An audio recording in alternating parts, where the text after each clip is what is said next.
Hey guys, David here in Medellin, Colombia, with a great success story. This is one of my favorites. It's not my typical client, but an incredible turnaround in Jim's life. And there are 3 takeaways from this success story. Number 1, are you in the challenge zone or are you in the overwhelm zone?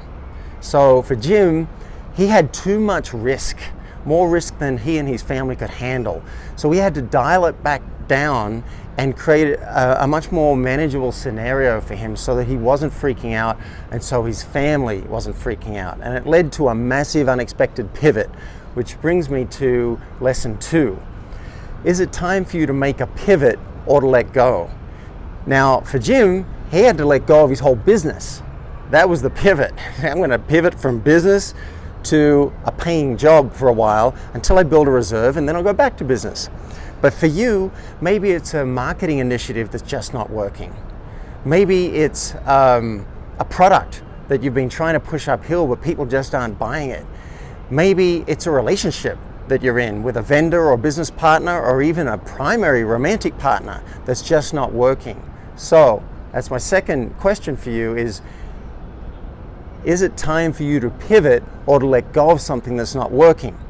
It's hard always to know that when you're in it, but with outside perspective, you can work that out. Lesson number 3, name your fears and grow beyond them. Now, Jim was afraid of 2 things. 1, he was afraid of failing.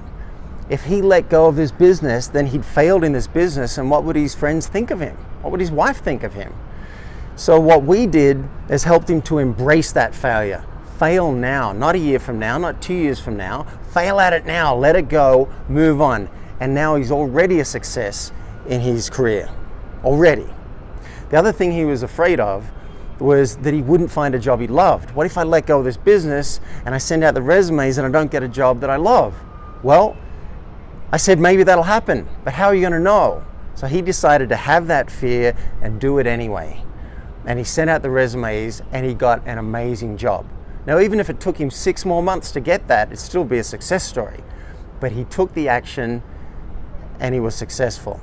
You don't have to be fearless to take the actions you're afraid of. So my 3 questions for you, send me a private message or post in the comments below. Number 1, are you in the overwhelm zone or the challenge zone? Number 2, is it time for you to pivot or let go of something that isn't working? And number 3, what are you afraid of? And if it doesn't occur as fear, what are you scared of? What are you hesitant to do? What concerns you? What keeps you awake? I hope this helps. If you know of someone who this video might help, kindly share it with them. If you know someone who I can help, kindly introduce us. Cheers.